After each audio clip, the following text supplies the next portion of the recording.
Decoding AI. Olá a todos, sejam bem-vindos a mais um Decoding AI. Nós hoje temos connosco o Fred Oliveira. O Fred trabalha atualmente em AI Risk e Agentic Security na SNIC. Foi anteriormente VP de Engineering na Capital Factory e uma coisa muito curiosa, foi o primeiro colaborador da TechCrunch e que, enfim, estamos a falar aqui do meio que todos nós temos como referência nesta área do empreendedorismo e como fonte de informação, obviamente, de qualidade e de competência para um conjunto de coisas. Nós hoje vamos falar aqui um bocadinho de como é que a IA, no fundo, começa a encontrar e explorar vulnerabilidades, um bocadinho de Portugal, a Agency, a nova fronteira de engenharia, até porque o Fred é um dos responsáveis do Lisbon AI, que é uma conferência que vai acontecer agora, proximamente, em setembro, agora 2026. Portanto, uma conferência criada para reunir quem está efetivamente a construir, a avaliar e a colocar sistemas de IA em produção. Portanto, nós queremos também, até no seguimento desta conferência, e, portanto, até dado o contexto e o painel que também lá vamos ter, precisa se calhar também aqui um bocadinho qual é o lugar de Portugal neste panorama global de IA. Enfim, há uma agenda nacional para a IA, também lançada pelo governo. Portanto, há aqui várias coisas a acontecer e, portanto, aqui, no fundo, hoje a ideia é com o Fred, enfim, toda a experiência e o know-how aqui que foi acumulando, todos estes quilómetros que ele foi fazendo ao longo do seu percurso, falamos então um bocadinho destes mais diversos temas. Portanto, Fred, seja muito bem-vindo. E se calhar, olha, lançando já aqui uma primeira questão, que é, olhando para Portugal no panorama global da IA, tu quando olhas para esta corrida global pela IA, e nós falamos muito aqui como sendo também algo muito ligado enfim, a uma estratégia geopolítica dos diferentes países e aquilo que é, obviamente, o seu posicionamento a nível global, como é que tu vês hoje o lugar de Portugal dentro deste contexto? Nós somos apenas consumidores da tecnologia criada noutros países ou, efetivamente, já temos condições para construir algo que seja verdadeiramente relevante? Ok, é uma pergunta, é a pergunta importante e também a pergunta de resposta. A resposta, na minha opinião, é fácil, mas desapontante, porque da minha perspectiva, Portugal ainda não tem necessariamente as ferramentas para jogar o jogo. Não que não tenha capacidade para criar essas ferramentas. Temos mais do que território, temos ótima energia, temos muito talento, mas a realidade é que o panorama do mundo da AI neste momento é guiado por alguns fatores nos quais nós ainda não temos propriamente as peças para jogar. Não temos propriamente enfim, obviamente não temos os labs que estão a produzir os foundation models, ainda não temos necessariamente os data centers preparados para termos inferência cá. Há uma série de coisas nas quais Portugal podia e poderá, enfim, jogar o jogo, para repetir a expressão, mas ainda não estamos, acho eu, posicionados dessa maneira. A seu tempo, e vamos ver o que é que acontece. Enfim, há uma série de iniciativas neste momento, umas mais sérias, outras menos sérias, como é normal, mas a resposta breve é que talvez, mas ainda não. Ainda não conseguimos propriamente participar ativamente no jogo de AI. E dentro desse, tu falaste aqui dos grandes labs, não é? Ou seja, será que nós devemos escolher outro nível da stack, digamos assim, para competir? Como é que tu vês isto? Certamente. Aliás, não somos só nós, mas muito provavelmente é a única maneira de todos os países que não têm necessariamente um lab a operar internamente, é a única maneira como têm de participar na economia de AI. É fazer acontecer todas as outras áreas de suporte aos labs. Podemos falar mais sobre isso, mas uma das ideias que tem sido avançada para países não participantes, né, nos labs é dar garantias de inferência, ou seja, o país cria data centers, dá energia para depois ter acesso a Frontier Intelligence. É uma das maneiras como Portugal e, enfim, a Europa, no fundo, como um todo, podem participar no jogo sem ter necessariamente os labs gigantes a operar cá dentro. Ou seja, é um quid pro quo, no fundo, não é? Nós damos a energia, digamos assim, para depois aceder àquilo que necessitamos para, no fundo, continuarmos a ser, vou-lhe chamar, minimamente competitivos. Sim, não estarmos na permanent underclass, não é? Que é o que se diz hoje em dia. Sim, a realidade é, se nós formos a pensar do ponto de vista de de-risking, mesmo da atividade de um lab, vamos imaginar que somos a Anthropic. A própria Anthropic não quer estar sob o julgamento e sob a mão de um único governo. Obviamente eles têm todo o interesse em ter uma parceria enfim, próxima com o governo americano, mas eles têm todo o interesse em ter inferência global para não, enfim, para fazer de-risk ao negócio deles. E isso é leverage para nós, países que não os Estados Unidos da América. E isso é o que eu apontaria como um dos possíveis trunfos para Portugal, para a Europa, para países ricos em talento, e, enfim, real estate, no caso de, se estivermos a falar de data centers, e parcos em pessoas a trabalhar em frontier models. Fred, deixa-me só agora, porque não estava a pensar abordar o assunto, mas estava-te a ouvir realmente. E se nós vamos para a Antrópico, nos Estados Unidos, houve ali duas situações há pouco tempo interessantes, não é? O cair do acordo, digamos, com o Pentágono, não é? Por causa daquelas questões que acompanhamos, mas na semana passada, confesso que ainda não vi em profundidade, mas sai a notícia de que eles, através digamos, do Ministério da Educação dos diversos Estados, não é? Eles fizeram uma coisa realmente extraordinária, que é uma colaboração com essa área da educação, onde o próprio professor, e nós estamos a passar em Portugal por esta fase assim mais agitada, onde o próprio professor pode diretamente planificar as aulas e os próprios alunos conseguem, não é, treinar os seus exercícios, estudar, tudo debaixo dessa capa ou desse ambiente, digamos, do cloud, e realmente isto é um serviço. Portanto, tu achas que isso, pelo que eu percebi da tua intervenção, é algo que, estes trade-offs, é algo que vai continuar a acontecer, não só dentro dos Estados Unidos, como ao fim e ao cabo, de uma maneira geral, não é? Em termos geopolíticos, digamos. Sem dúvida. Portanto, aí o primeiro ponto, Pedro, foi sobre a relação. Falta uma palavra em português que é um bocado desapontante, mas fraught, a relação complicada entre o governo dos Estados Unidos e a Antrópica em particular. Portanto, há aí muito a dizer, porque, enfim, se nós lermos entre as entrelinhas, o mesmo governo americano que proíbe a Antrópica de lançar um determinado modelo também usa esse modelo na guerra do Irão, não é? Portanto, há aí uma série de ironias, mas no geral, eu acho que é muito.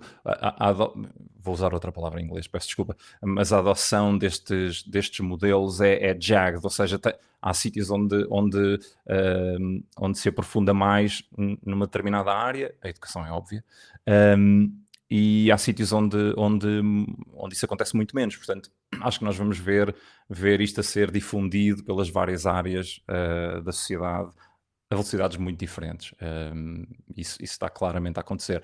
Mas, portanto, por detrás de tudo isso há uma complexidade política estranha, que é como é que enfim, os Estados Unidos são o primeiro país a lidar com o problema, mas como é que eles lidam com dar acesso ou não àquilo que eu tenho dito, que é basicamente intelligence on tap, né? Tipo inteligência a pedido, é obviamente demasiado importante para A, eles não controlarem, e ao mesmo tempo B, controlarem. Portanto, é muito especial a altura que estamos a viver e a altura que os Estados Unidos estão a viver como país, digamos assim, principalmente com o governo que tem, que é meio enfim, ambivalente em relação a algumas destas coisas.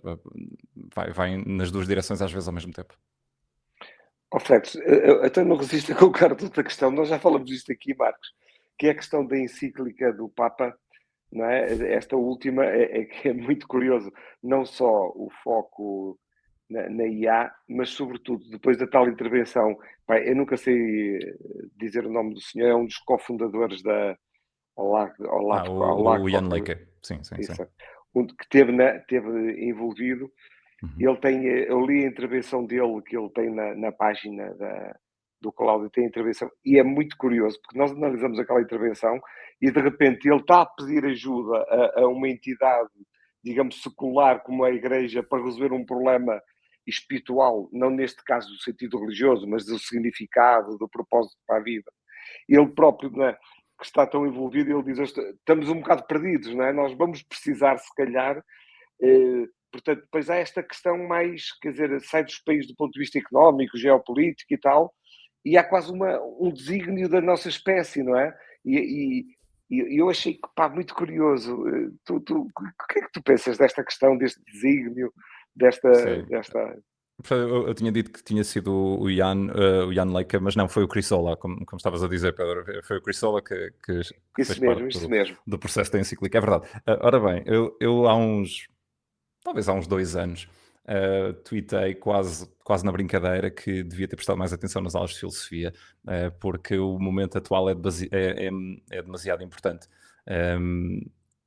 Porque a realidade é que inteligência artificial não é só ir perguntar ao ChatGPT qual é o jogo de hoje do Mundial.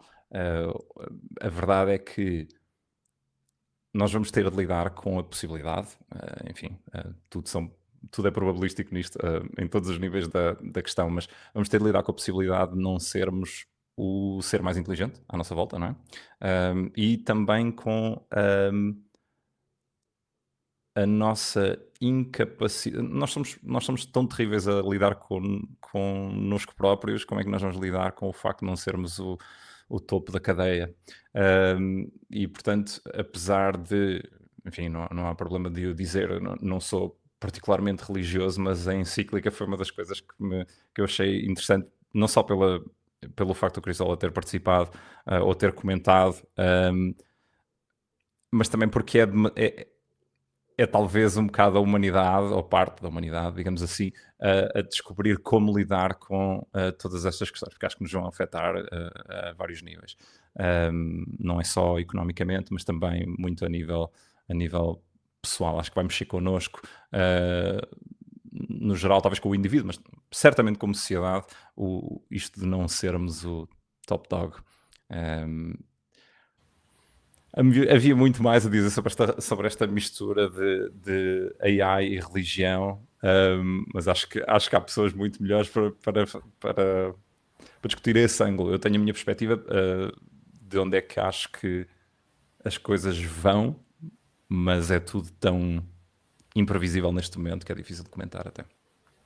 Então, olha, se calhar olhando aqui para uma coisa mais previsível e que nós temos a acontecer, que é este Lisbon AI, ou seja, como é que surge este evento? No fundo, que problema é que foi identificado neste ecossistema português que vocês sentiram que no fundo, eu não vou dizer para ele ser resolvido, obviamente, mas para ele ser discutido, falado, abordado, para se refletir sobre o mesmo, ou seja, como é que surge de facto aqui então este produto? Ou seja, está relacionado com empresas, investigação, capital, ambição, ou simplesmente, por exemplo, conectar, como há bocado falávamos no talento, e isto é algo que nós temos falado com diversas pessoas com as quais temos aqui interatuado aqui no podcast, se calhar até mesmo criar uma comunidade mais conectada entre si, não é?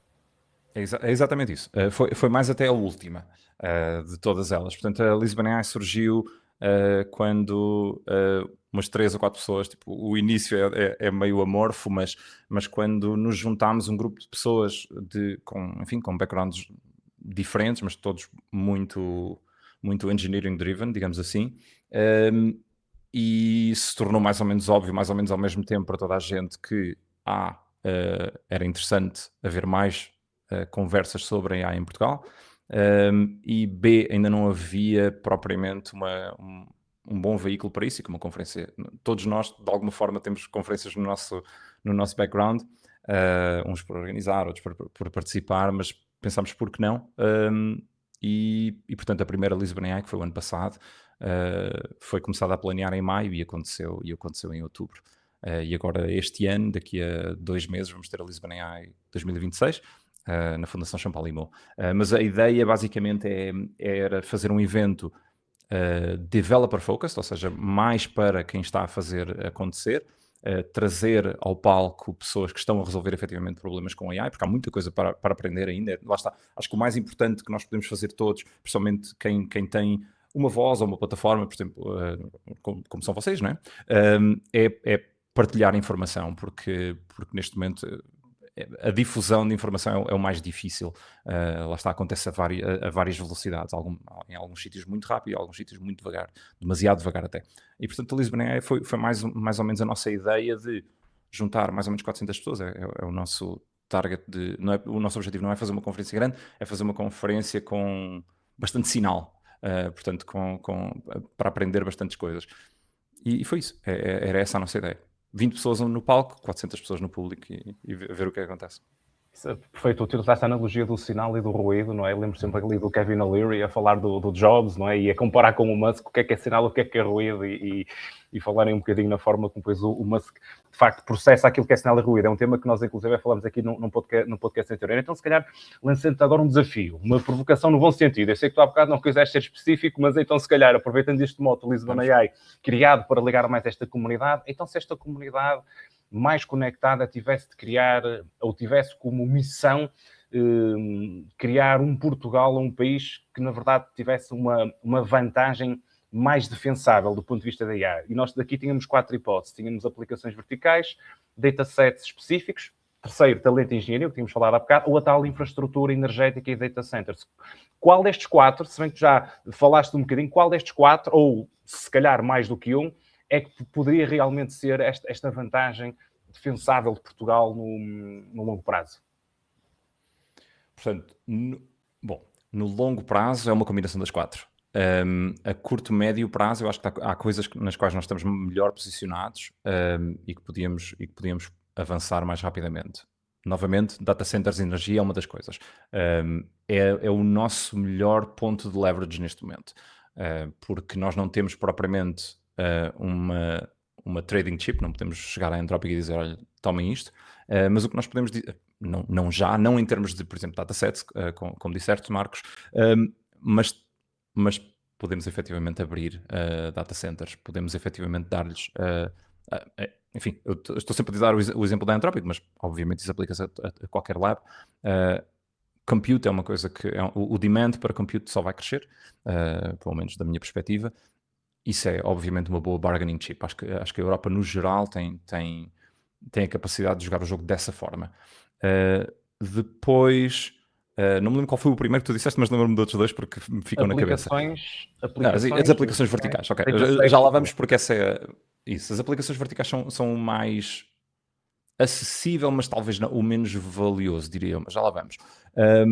Portanto, em termos de talento, uma coisa que tem sido cada vez mais óbvia para mim, não só organizar o Lisbon AI, mas também no meu day-to-day, é perceber-me de quão chave o talento nacional, europeu, é para, enfim, no mundo da AI. Nós temos muito boa gente em posições de topo no Google DeepMind, na Anthropic, na OpenAI, e portanto esse brain drain, digamos assim, de pessoas que são muito boas nacionalmente e depois vão para fora, se nós conseguíssemos arranjar uma maneira, e é difícil, enfim, podemos falar sobre isso também, há uma série de condições, mas talvez tentar parar o brain drain seria uma das maneiras como nós conseguimos ser mais competitivos, certamente a longo prazo, não necessariamente a curto nem médio prazo, mas devíamos fazer o esforço. Portanto, essas duas são relativamente óbvias para mim. Datasets depende, acho que é um o nosso leverage no ponto de vista de datasets vai diminuir cada vez mais, porque não há assim tanta coisa que, por exemplo, um país como Portugal possa dar aos labs em termos de dados que ainda não exista.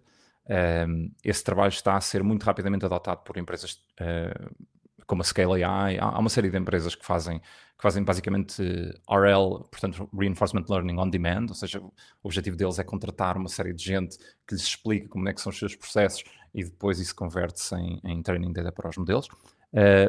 Não consigo ver necessariamente um vertical em que Portugal dissesse assim, nós temos o melhor dataset neste vertical. Obviamente eu não sei tudo e, portanto, certamente haverá sítios nos quais estamos bem posicionados, mas não é propriamente uma das coisas que eu controlo. Ou que não é que eu controlo, é que, enfim, que eu domino o suficiente para dizer há aqui uma vantagem ou aqui uma desvantagem. Em relação a aplicações verticais, o meu problema com aplicações verticais é que nós estamos numa altura em que o mercado está a avançar a uma velocidade inacreditável. E, portanto, é muito difícil prever aquilo que acontece e não acontece, aquilo que funciona e não. O que me leva enfim, a descreditar esse ângulo para já. Acho que há os nossos dois melhores ângulos são termos boa capacidade energética, bons espaços para data centers e termos bom talento e boas instituições a criar talento. Temos muito bons engenheiros a sair das nossas universidades, ou não, ou, muito bom talento no geral em Portugal. E se o conseguíssemos captar mais tempo aqui, ou, enfim, ou manter aqui mais tempo, seria bom. E isto aplica-se, tudo aquilo que eu disse, na verdade, acaba por se aplicar ao resto da Europa. Há países que têm mais vantagens, por exemplo, o Reino Unido tem óbvias vantagens, a Holanda tem uma óbvia vantagem, porque, enfim, fazem parte do supply chain dos chips themselves, né? Mas, assim, no geral, toda a Europa acaba por ter muito talento técnico e muito espaço e capacidade para inferência. É um bocado triste até reduzir os países a área para fazer data centers, mas a realidade é que é o nosso leverage se nós quisermos participar nesta economia. Pois, Marcos, deixa-me fazer uma pergunta. Eu noto um certo pessimismo teu, digamos, aquilo que se fala nos labs. Na Europa é uma coisa que já pôs completamente de parte. Temos a China, temos os Estados Unidos e nós na Europa temos que ir para uma, digamos, terceira via ou terceira alternativa, não é? É isso, é essa a tua convicção? E já é a minha convicção há mais ou menos, certamente ano e meio. O problema dos Frontier Labs, os Frontier Labs estão demasiado bem colocados, já têm demasiada inferência, demasiado talento, demasiado tudo. Há certamente maneiras, enfim, vimos isto noutras áreas de negócio. O Google é o Google porque existia um Alta Vista antes dele, né? Ou o Yahoo, e já eram gigantes e o Google agigantou ainda mais. Portanto, há sempre a possibilidade de sair, de ser criado um lab europeu ou enfim, em qualquer outro continente, que vá competir com OpenAI, Anthropic, Google DeepMind, etc. Aliás, estamos a ver agora, neste momento, quase em real time, a ascensão de Moonshot na China, Kimi, DeepSeek, enfim. Portanto, certamente pode acontecer, mas eu acho que é muito mais... eu daria mais credibilidade a essa visão se houvesse uma nova arquitetura no nosso futuro em que nós conseguíssemos, em que basicamente o panorama se fizesse reset. Porque neste momento tudo é mais ou menos baseado na mesma arquitetura, todos os labs estão mais ou menos equiparados e todos os labs que existem são demasiado grandes para falhar. E por isso é que eu acho que é muito difícil. Eu vi alguma back of the napkin math sobre o que é que seria necessário para a Europa, não Portugal, mas a Europa, competir a nível de labs, e estamos a falar de 500 bilhões hoje, talvez 600 ou 700 no final do ano, provavelmente 1 trilhão de euros a meio de 2027. Portanto, era uma coisa que primeiro teríamos de ter toda a vontade política ao mesmo tempo a dizer assim, sim senhor, vamos então alocar os 500 bilhões agora, e se falhássemos estes meses teriam de ser 600 bilhões, ou seja, a conversa passa a ser ainda mais complicada, e no ano que vem 1 trilhão, e seria...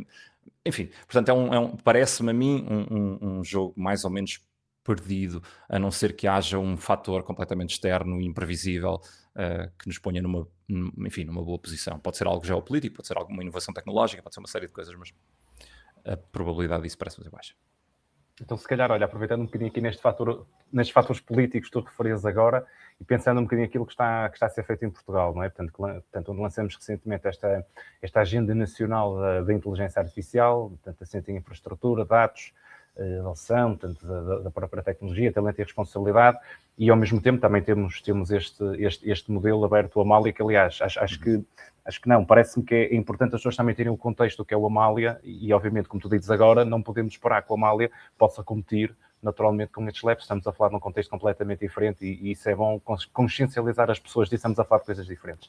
Ou seja, tu achas que isto aqui para Portugal representa uma estratégia tecnológica coerente ou ainda estamos sobretudo no domínio dos sinais políticos? Ou acreditas que de facto já começamos a construir algo que faz sentido para o mercado? A resposta à última pergunta ainda é, para ser otimista, talvez. Porque a minha resposta, se eu não tivesse de ser comedido, acho que era ainda não. Ou seja, o que estamos a fazer não compete necessariamente. Mas uma coisa que é extremamente importante é, estrategicamente, nós temos de pensar no nosso lugar no mundo. E, portanto, é necessário haver pessoas a pensar em tudo isto. Isto é um processo que vai acontecer a velocidades diferentes, em países diferentes. Certamente Portugal tem de reunir um conjunto de pessoas e meios para facilitar a conversa, que vai ser... Se não é óbvio, enfim, para mim já é óbvio que devia estar a acontecer agora, mas acho que eventualmente vai ser óbvio para toda a gente. que se devia falar muito mais sobre o lugar de Portugal no mundo de AI e como é que nós podemos efetivamente, enfim, quais são as valências que nós temos e como é que as usamos, porque nós não queremos ser, enfim, não podemos ser o país que tem, portanto, a criação de riqueza internamente, não é? Não temos os labs cá, mas também não queremos ser o país que disse, não participamos no jogo, seja o que o Estado, Deus, seja quem for, quiser. Portanto, vamos ter de arranjar estratégias para participar. Como é que elas se manifestam? Acho que ainda é demasiado cedo para dizer, mas ter um plano é o primeiro passo. Por acaso era isso mesmo que eu te ia perguntar, ou seja, se tu tivesses a faca e o queijo na mão, como se costuma dizer, quais é que seriam, no fundo, imagina, as 2, 3 decisões que, por exemplo, que tu tomarias ou que achas que nós deveríamos tomar como país, e qual é que, no fundo, seriam as métricas que nos permitiriam perceber se estamos realmente a progredir ou não? Ok. Portanto, aqui eu falaria a 2 níveis em particular. Portanto, um dos níveis foi o nível a que falámos até agora. Portanto, como é que Portugal faz parte da infraestrutura da AI, não é? À parte que eu uso nestas conversas, enfim, com amigos, com família, etc., é para tentar ancorar as pessoas a quão importante isto é. Eu tenho descrito a AI não como uma tecnologia, não como o próximo Google mas como a próxima água ou a próxima eletricidade, que é para as pessoas que é para as pessoas entenderem a magnitude da coisa que estamos a falar. E, portanto, os 2 níveis que eu estava a dizer é a nível da infraestrutura, como é que nós participamos nesse jogo, que é aquilo que estivemos a falar, não é? Portanto, Portugal tem efetivamente área, Portugal tem boa produção de energia, podemos participar dessa forma. O outro nível é o nível mais de sociedade. Portanto, como é que nós fazemos não só nós trabalharmos para a AI, mas a AI trabalhar para nós? Eu acho que a nível nacional devia haver um push grande, significativo, para treinar as pessoas sobre o que é AI, como as utilizar, porque isto é óbvio, uma pergunta óbvia para se fazer, um exercício óbvio para se fazer, mas se nós conseguíssemos aumentar a produtividade do país em 1%, era massivo ou não era massivo? Obviamente que sim. E, portanto, eu acho que o ganho que há em difundir a AI por toda a economia portuguesa é óbvio. Só que é muito difícil de o fazer. E, portanto, acho que uma das iniciativas, mais a nível de sociedade, educação, etc., era treinar toda a gente, era explicar a toda a gente, era dar acesso a toda a gente, era talvez até subsidiar o acesso a AI para pessoas que não podem ou não contariam ou não têm budget para enfim, abrir uma membership com ChatGPT. Mas eu acho que isso era uma das coisas a fazer. Ok, portanto há aquele lado basilar de infraestrutura, terá de ser planeado pelo Estado, e depois há este outro lado que é, ok, como é que fazemos uplift de toda a gente da sociedade? Porque isso é super, enfim, é óbvio quando uma pessoa fala nisso e pensa nisso, mas é super difícil de fazer, só o Estado é que o pode fazer, e uma entidade privada não pode dizer agora simplesmente venham todos, vamos treinar-vos a todos em AI. Eu acho que devia haver iniciativas dessas, e sei que há algumas a nível nacional, mas se o próprio Estado devia ter uma maneira de, enfim, devia haver incentivos para as pessoas aprenderem e usarem AI, porque o impacto económico é óbvio, o impacto económico vê-se, enfim, por exemplo, nos Estados Unidos, acho que o último número que eu vi foi a AI ter um impacto de mais ou menos 6% no GDP. Não quer dizer que o GDP cresça 6%, mas quer dizer que 6% do GDP é controlado basicamente por AI, e estamos a falar de AI não era nada, entre aspas, há 4 anos atrás, então é massiva a diferença. Portanto, nada é... Estou a ancorar um bocado no lançamento do ChatGPT, foi quando toda a gente ficou aware do potencial. E, portanto, eu acho que há determinadas coisas que nós podemos fazer como sociedade para... Enfim, eu acho que o upskill do povo português é importante. Se eu tivesse a faca e o queijo na mão, era isso. Era dar a toda a gente uma conta no ChatGPT ou equivalente. Não querendo descurar o que foi feito com a Amália, mas acho que é importante o povo português, no geral, toda a gente, o povo mundial, no geral, ter acesso à Frontier Intelligence, que neste momento é produzida por labs americanos e chineses. É o que é. E ingleses. Google DeepMind está em Londres. Portanto, acho que isso era o passo número 1. Educar toda a gente. E ver o que é que acontece. A partir do momento em que nos Estados Unidos é super óbvio, toda a gente cria coisas com AI. Vamos a ver, nós estamos numa altura claramente de exploração e eventualmente vamos convergir em determinadas coisas, vai haver muita coisa a falhar e está tudo bem, mas acho que nós devíamos dar a toda a gente por cá, à nossa volta, as ferramentas para também experimentarem.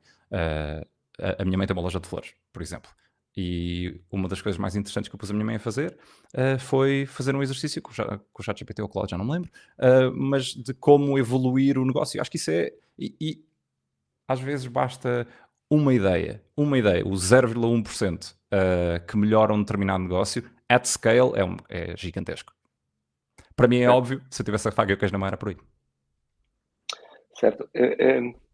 Eu já escrevi isso e eu acho que a IA é um desafio muito mais, não é, evolucionista, tendo em conta a espécie, a biologia e espiritual, no sentido de propósito e de significado, do que tecnológico. Não é? Tecnológico é esta primeira cortina que nós temos, mas o que vai ficar, tu chamaste-lhe uma nova eletricidade, uma nova água, não é? E realmente é isso, quer dizer, tudo isto que está por trás, eu estava-te a ouvir realmente, tudo isto que está por trás vai muito para lá da tecnologia, não é? Vai mesmo para uma questão de sobrevivência da espécie ou como nós vamos evoluir da espécie e mesmo para uma questão individual em termos de espiritualidade. E é interessante porque nós ainda não estamos, mas vamos chegar lá seguramente, não é? E isso, pronto, e dentro disso que eu tenho lido por causa desta afirmação, Alfredo, eu li uma coisa da Brené Brown. A Brené Brown e nós nesta introdução, o Marcos nomeadamente, falou muito na questão da vulnerabilidade e quer queremos que não, foi um bocado ela, não é ela que a trouxe, mas que tornou visível a questão da vulnerabilidade. Epá, ela dá uma conferência na semana passada onde ela levanta uma questão e é aí que eu queria saber a tua opinião, porque realmente pronto, ainda a questão que ela levanta, ela vai à neurociência e ela diz que há um conceito na neurociência que é a janela de intolerância. E a leitura e a janela de intolerância, o que é? Ao fim e ao cabo, é aquilo que nós, seres humanos, conseguimos, e até cruzando com aquilo que tu falaste do talento, é aquilo que nós conseguimos mudar e absorver. Nós estamos num mundo onde é preciso mudar, é preciso isto, é preciso aquilo, mas todos nós temos uma janela de tolerância à mudança, quer dizer, e está a mudar tudo, está a mudar a sociedade, está a mudar a família, está a mudar a geopolítica e agora vem a grande mudança que é, pá, atenção que há aqui uma coisa que não é propriamente uma nova revolução industrial, é muito mais do que isso. Sim. E o que ela discute, e o que ela afirma, baseado nos dados dos últimos estudos dela, é que nós estamos no limite da nossa janela de intolerância. Isto é, nós não vamos conseguir, nós não temos, e o grande receio dela é nós não temos mais capacidade de, com esta mudança toda, culturalmente e geneticamente, não é possível, não é? E eu também estou a refletir, não é possível, mas se calhar a inteligência artificial, assim como exige a mudança, bem utilizada, pode ser a solução para esta janela de intolerância também, não é? Agora, sendo bem utilizada, nomeadamente naquela questão que tu levantaste também do talento, não é? Parece-te isso, parece-te que ao fim e ao cabo, e pronto, e sendo mais concreto, a inteligência artificial, além de um grande fator de mudança, pode ser também o nosso grande aliado para, digamos, ultrapassarmos esta restrição da janela de intolerância que nos traz a neurociência?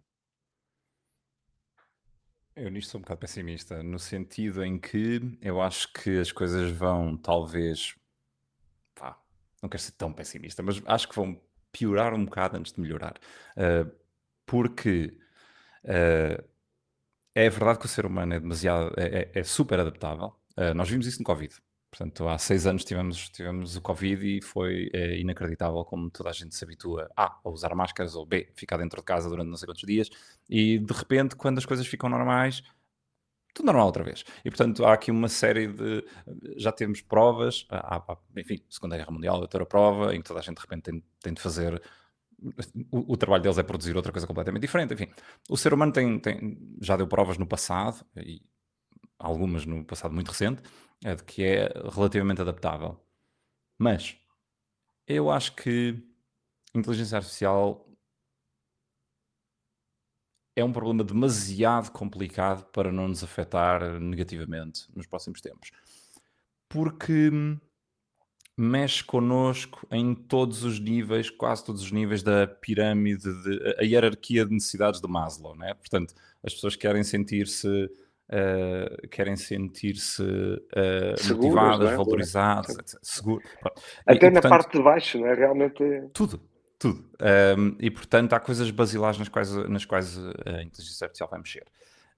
Com o nosso próprio sentido de valor, portanto o valor que nós atribuímos a nós próprios, acho que vai mexer certamente, porque, enfim, sou engenheiro de software, o meu trabalho é o primeiro trabalho a ir, ou o trabalho das pessoas à minha volta, né? Portanto, de certa forma, a inteligência artificial optimiza para o que é tractable, para dizer em inglês, mas tipo, enfim, facilmente verificável. Engenharia de software é o mais verificável possível, matemática mais verificável possível. Ainda hoje alguém no Twitter estava a provar uma conjetura com mais ou menos 50 anos, num tweet, casualmente, porque teve uma conversa com o Fable 5. Portanto, acho que aí o valor do... Como um engenheiro olha para si e para os seus anos de estudo, ou como um matemático olha para si, para a sua indústria, para tudo isso vai mudar. Há certas indústrias que vão, enfim, verticais na sociedade que vão sofrer a velocidades diferentes, tudo o que é trabalho manual vai sofrer a velocidades diferentes, porque não há propriamente... enfim, tudo que é knowledge work, o que envolve escrever palavras num teclado ou algo que o valha, está no lugar certo para ser completamente disrupted. E isso acho que vai ter implicações a vários níveis. E depois há um outro, talvez de uma forma mais especulativa, do ponto de vista político, o impacto da AI é potencialmente demasiado grande. E portanto, nós já falámos bastante sobre o impacto geopolítico, não é? Como é que os países se devem posicionar, mas uma das coisas que eu digo, mais ou menos à porta fechada, é que nós não... Infelizmente, eu acho que a AI é demasiado não é necessariamente zero-sum. E é muito de haves e have-nots. E, portanto, neste momento nós sabemos quem é que são os haves, principalmente os Estados Unidos, um bocado a China, um bocado outros países, Taiwan, Holanda, etc.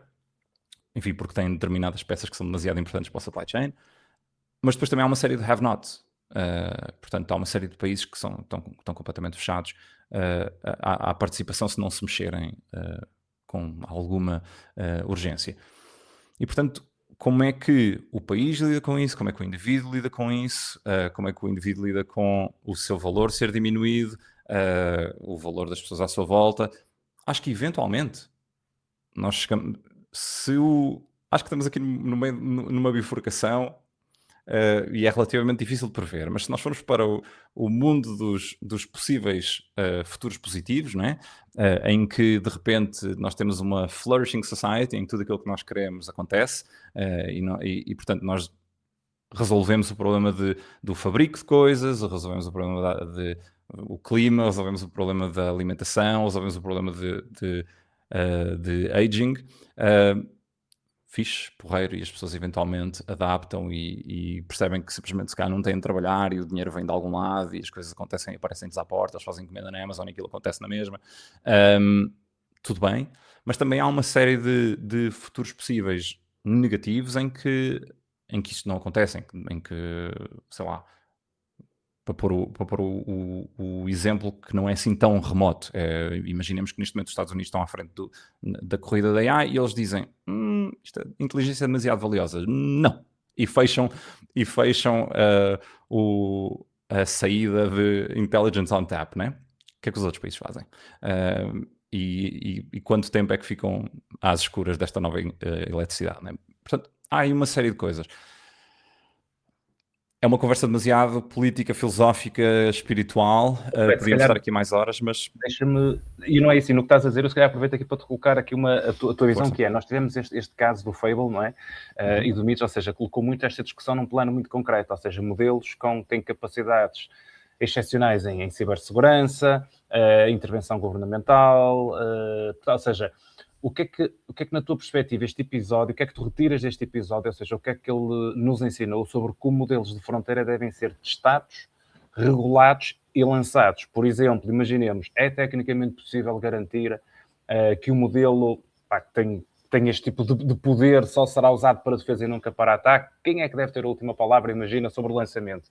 É o LEVA, são os investigadores independentes, é o Estado, como agora estavas a falar no... E como é que nós podemos ter uma salvaguarda, ou seja, se tivermos muitos falsos positivos, que foi também algo que estavas a falar há pouco. Portanto, este caso concreto que nós tivemos até agora, qual é a tua análise sobre o mesmo? Vocês têm mais 4 horas, não é? Posso limpar o calendário para as próximas 4? Ora bem,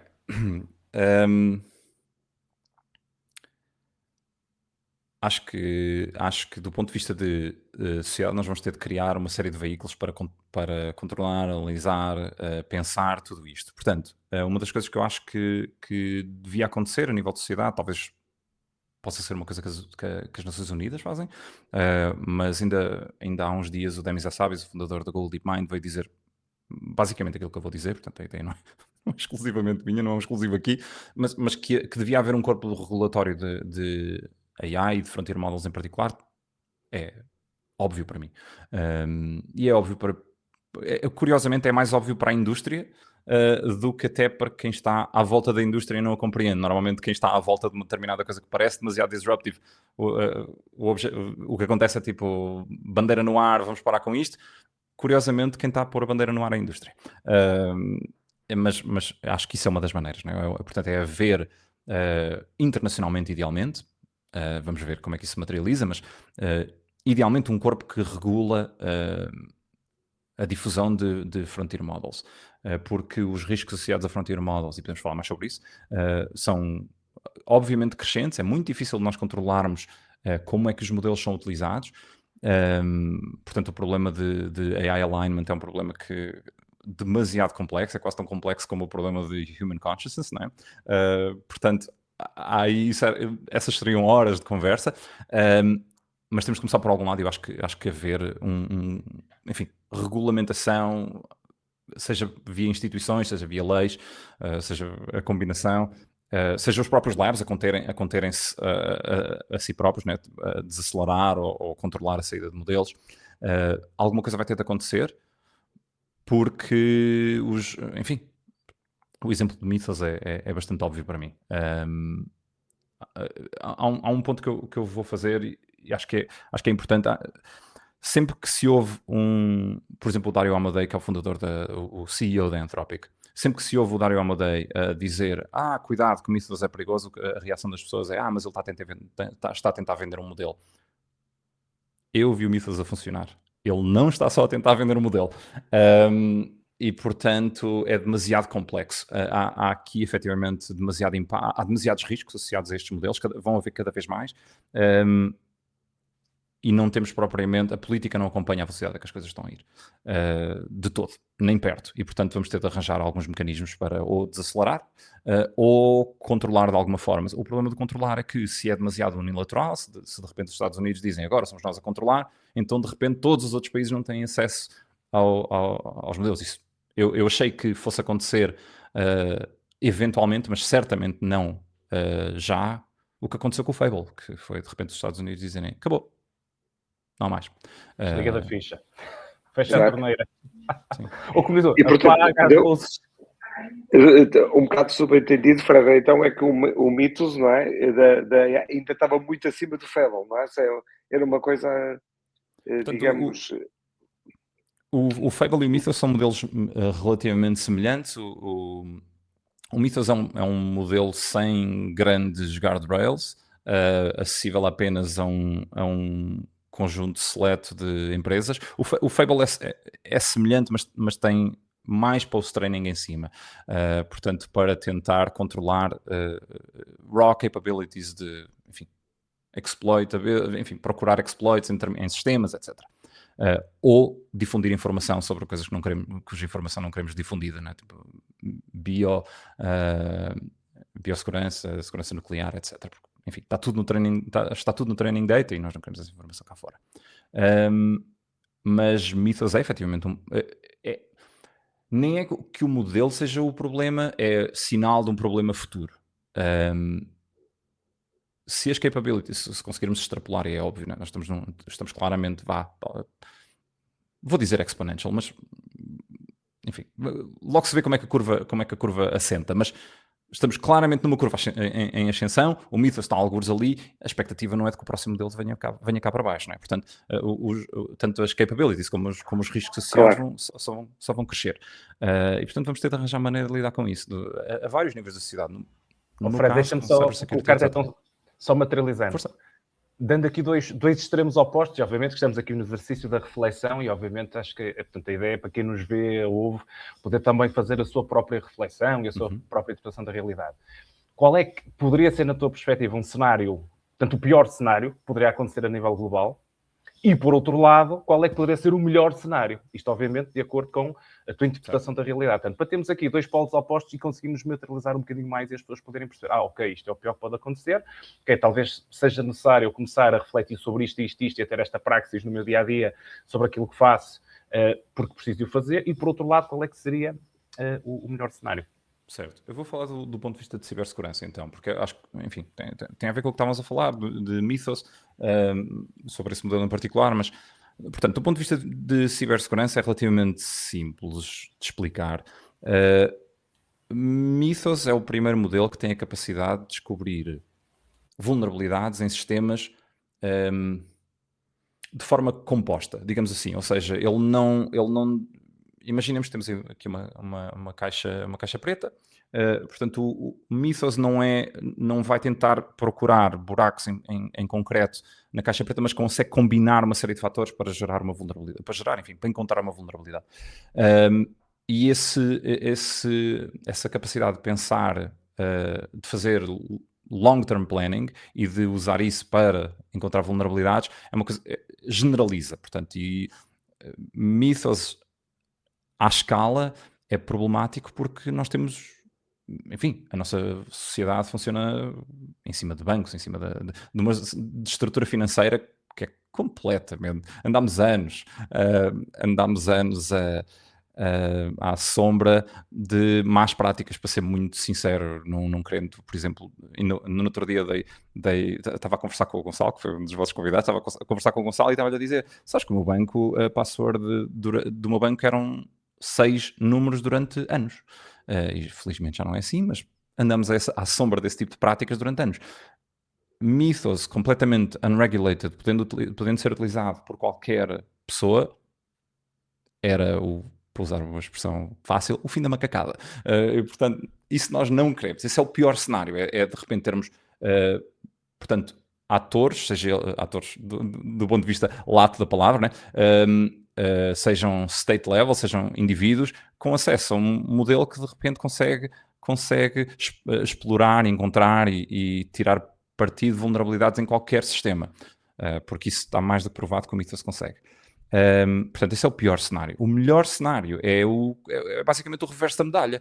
Fred, deixa-me só, desculpa, só tinha aqui uma dúvida que era, Força. Neste ponto do que disseste agora, nós já falamos aqui já há algum tempo e daquilo que é a evolução da Web 3 para o Web 4, que é esta junção de blockchain para ter esta descentralização e esta verificação, mais precisamente este sistema, vou-lhe chamar multi-agente, que no fundo consegue aceder via APIs continuamente à informação e tratá-la de forma independente, mas verificável numa blockchain. Isto é, de certa forma, é uma defensibilidade que nós podemos construir ou não é este o caminho, é uma coisa diferente? Demasiado cedo para saber. Blockchain tem efetivamente algumas coisas que nos podem ajudar aqui. Eu acho que portanto, a ideia de blockchain sempre foi aliciante. O haver um ledger público controlado por imensa gente ou imensas, enfim, entidades. Que é a source of truth para uma determinada coisa. É aplicável em várias fases, em várias partes da nossa sociedade. Acho que blockchain e cripto sempre foram prejudicados por haver o lado financeiro, exploitable, de ficar rico demasiado rápido. Portanto, porque do ponto de vista técnico, blockchain como ideia é obviamente impecável. Mas ainda é cedo para dizer se tem aplicabilidade aqui.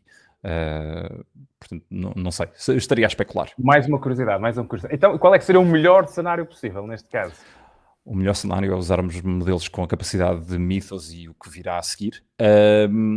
Porque Mythos 2 aparentemente, para corrigir as vulnerabilidades à frente do mercado, ou seja, a Anthropic tentou fazer isso com o projeto Glasswing, em que juntou 50 entidades, uma delas a Snyk, mas juntou 50 entidades e tentou, portanto, criar um working group de gente que estava relacionada a partes fundamentais da sociedade, portanto, a malta que trabalha em sistemas operativos, a malta que trabalha em cibersegurança, no lado financeiro, na banca, etc.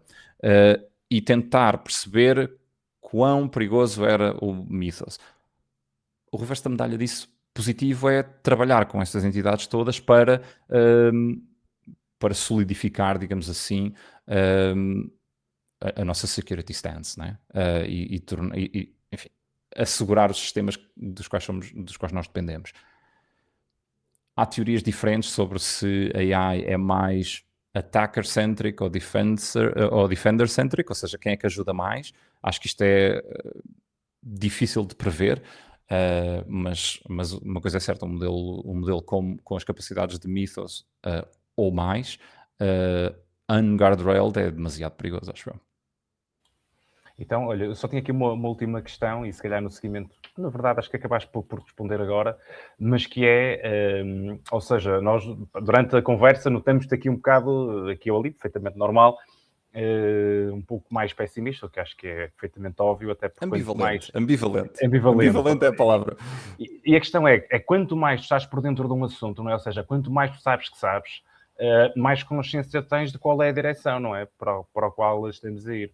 E, portanto, isso é algo relevante. Portanto, eu, se calhar, colocava-te só aqui uma última questão, que é, existe algum acontecimento que te poderia fazer mudar radicalmente de opinião relativamente àquilo que tu vês como sendo o nosso futuro a nível, e vou-lhe chamar até civilizacional? Ou seja, em consequência disso, as nossas organizações, o nosso governance como sociedade, etc. Ou seja, há algum acontecimento que tu vejas e que possa ser realista, porque nós sabemos, e é perfeitamente verificável o teu pragmatismo, não é, na tua análise. Portanto, algo que pudesse mudar de perspectiva? Pudesse fazer mudar de perspectiva? Como disseste, e que fosse realista, eu não vou dar a resposta que eu ia dar, que era hopes and dreams. Acho que tudo parte por como sociedade, nos juntarmos a fazer o que a espécie humana faz melhor, que é pensar e formular respostas para soluções, para perguntas ou problemas. Aquilo que eu tinha dito há pouco de uma entidade como as Nações Unidas, mas não necessariamente as Nações Unidas, criar um working group para pensar todos os problemas que podem existir com AI, acho que era um primeiro bom passo para me tornar mais hopeful. Acho que neste momento ainda vamos, as coisas progredindo como estão a progredir, acho que vamos passar por um mau bocado porque a sociedade não se adapta. Parece-me que não se vai adaptar muito bem às várias coisas pelas quais vai passar, principalmente valor económico. É relativamente óbvio, vai haver demasiado job displacement em algumas áreas. É importante que se diga, não vai toda a gente ficar sem emprego, mas determinadas áreas são resolvidas. Isso é uma coisa que aconteceu com a Revolução Industrial, aconteceu no passado, não é? Tecnologia nova implica algumas partes da sociedade serem repensadas. Mas acho que devia haver um esforço humano, global, para tentar perceber quais são os problemas e como é que nós nos adaptamos. Já houve alguns esforços muito pontuais para pensar em coisas como basic income, etc., mas tudo muito pontual, é muito difícil. E parece-me que as coisas estamos mais ou menos no precipício de algumas determinadas... Precipício, não no ponto de vista mau, mas no precipício de algumas coisas acontecerem e parece-me que ainda não temos propriamente uma resposta para nenhuma delas. Estavas a falar nas Nações Unidas, eu estava-me a lembrar que às vezes funciona melhor ou pior, estamos numa época difícil, mas realmente a agência nuclear, não é, que foi criada, trouxe-nos até aqui realmente, não é, até vai lá protegidos, porque nós sabemos toda a questão que há à volta do nuclear e da potencialidade que há, e mesmo no mundo complicado tem-se, digamos, protegido muito daí. E realmente e o paralelismo pode parecer estúpido, mas não é? Portanto, porque a capacidade, não é? De Pedro, eu até ia dizer, não sei se vê na minha câmara, mas este livro que está aqui é o The Making of the Atomic Bomb, Foi um livro que é o meu livro favorito neste momento e recomendo a toda a gente, apesar de ser muito difícil de ler, principalmente o último capítulo é demasiado difícil de ler, mas recomendo a toda a gente porque eu acho que é um momento parecido. Portanto, o The Making of the Atomic Bomb basicamente explica toda a história, todo o contexto, até a física do desenvolvimento nuclear, mas eu li-o porque estava à procura de respostas para como é que se justifica uma série de gente que acha que isto pode ter um impacto obviamente positivo, mas obviamente negativo também, continuarem a trabalhar enfim, em energia nuclear e tudo aquilo que aconteceu como consequência. Acho que isto é um momento muito, muito, muito parecido e por isso é que eu recomendo o The Making of the Atomic Bomb. Mas a analogia é ótima. Fantástico. Chegamos ao fim do nosso podcast. Acho muito que bom.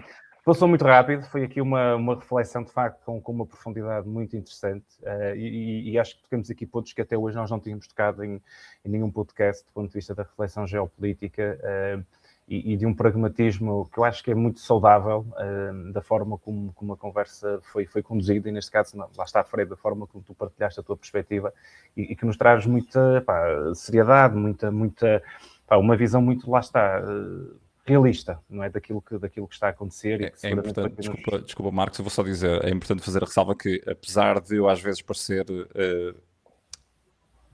pessimista em relação a determinadas coisas, há uma série de futuros positivos e a AI claramente tem outcomes demasiado positivos e por isso é que nós continuamos a trabalhar. Mas é profilático realmente, porque senão daqui a pouco encara-se de ânimo leve uma coisa que é muito séria, não é? É bastante sério. O impacto é sério. Isso, muito bem, muito obrigado, foi excelente. Então, Fred, muito obrigado pela tua disponibilidade e pelo conteúdo que nos trouxeste. Para quem nos está a ver ou ouvir, já sabe que nos pode seguir no nosso canal do YouTube, no LinkedIn. E até breve. Fred, uma vez mais, muito obrigado.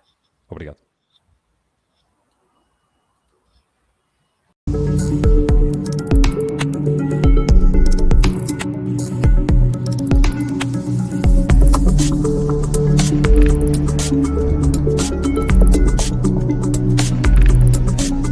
Decoding